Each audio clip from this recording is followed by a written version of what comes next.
So let's talk about the solving quadratics.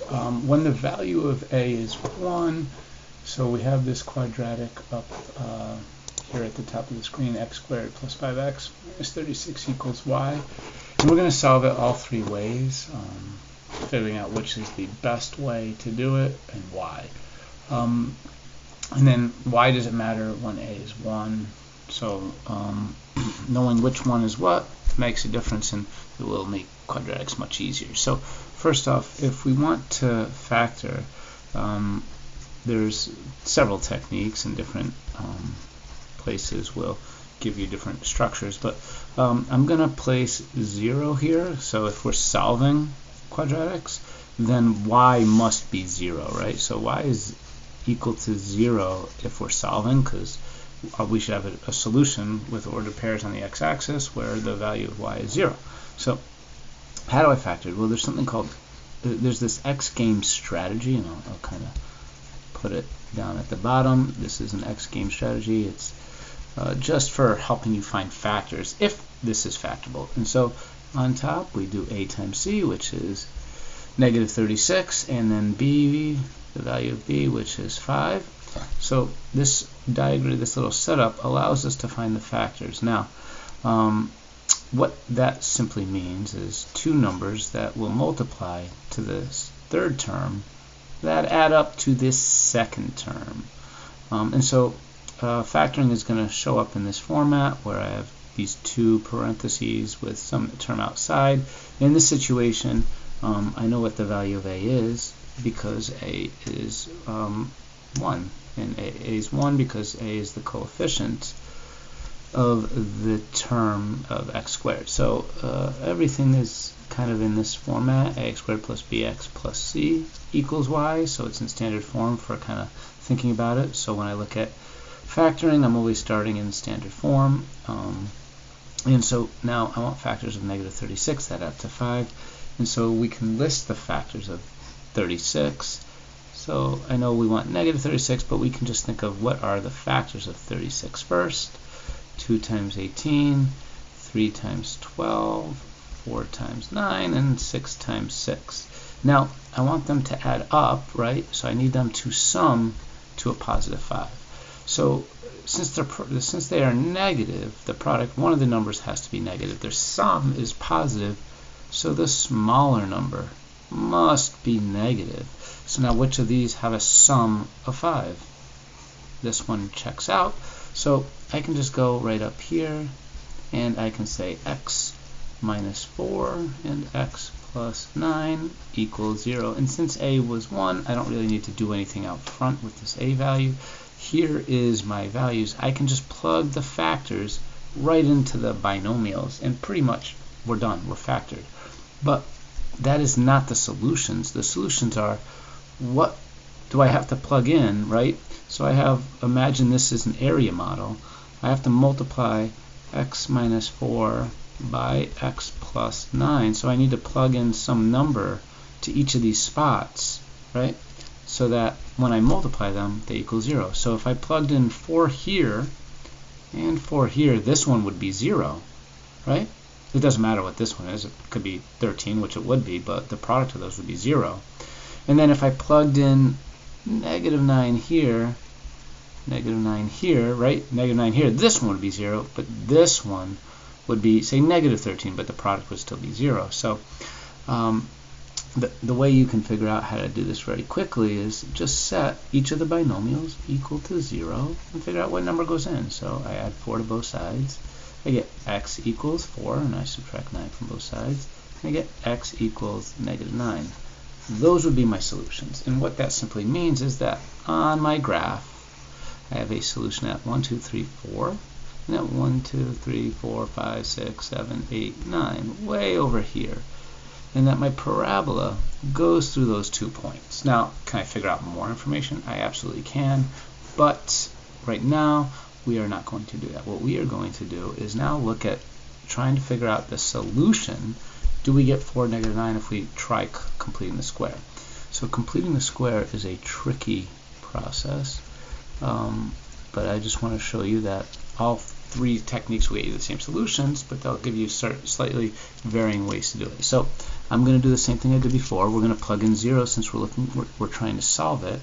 And then for completing the square, this is a little more tricky on this part because we're moving this 5, we're not moving this 5x, we're moving the 36 over. So we're going to move the 36 to the other side.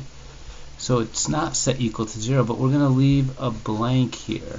So we do have to have a third term on this side, and the third term on this side is going to be the number that we want that is going to allow us to make this side a perfect square, and that number is going to be 6.25. The number that we want over on this, so the C term, in order to make this work to vertex form, has to be half of b squared. So what is half of b?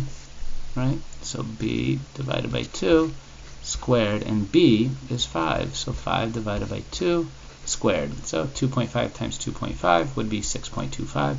So I add that to both sides. And so when I do that, I can factor this side to this. And then I can add those two together and I get 42.25. Okay, well, we're in vertex form, so how does this help me find the solutions? Because once I've gotten to this point, I can just take the square root of both sides. So now I have x plus 2.5 equals the square root of 42.25, which is plus or minus 6.5. 6.5 times 6.5 is 42.25. So now when I subtract 2.5 from both sides, I end up with x equals negative 2.5 plus or minus 6.5. So I have x equals negative 2.5 plus 6.5, and x equals negative 2.5 minus 6.5. And when I add these two together, I get 4. When I add these two together, I get negative 9. The same answers over here, so they'd be the same points on the graph. Well, we have one more situation to see if we can get the same answers trying a different format, quadratic formula. And the quadratic formula is negative b plus or minus the square root of b squared minus 4ac all over 2a.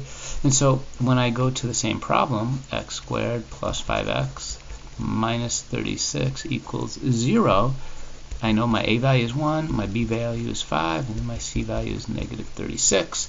So I can plug my numbers right into the formula. And so I can see that x equals negative. It's always good to plug in using parentheses so you don't make mistakes. And you can still make mistakes, but it can help minimize.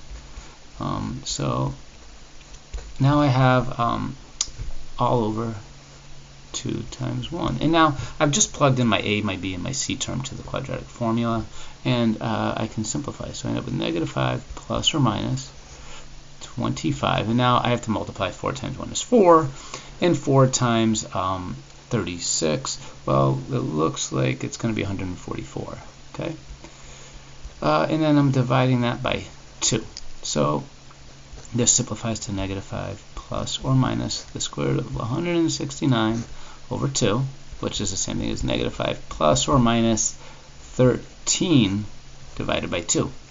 So what do I have? I have negative 5 plus 13 divided by 2, negative 5 minus 13 divided by 2. Well, this is 8 over 2, negative 18 over 2, negative 9, positive 4, same solutions. So the point behind it is that you can use any method you want. Now, which is the easiest method? Really, the quadratic formula is a little tricky if you have a hard time with certain arithmetic problems. Completing the square is a little tricky if you have a little hard time following some procedures of organization. And factoring can be a little tricky if you have a hard time kind of thinking about numbers that multiply and add. So each one of them has its own strengths and its own weaknesses. However, all three of them can be used when a is 1.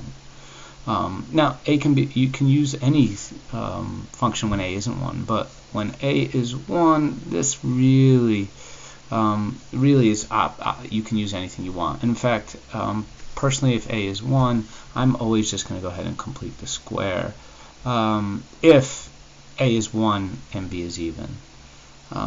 If a is, and the reason why I like completing the square is because it also, not only does it give me the solutions, but I can instantly get the vertex because I can go back to this point right here, and when we equal this, and the vertex is just by moving this back over because K and H are the vertex.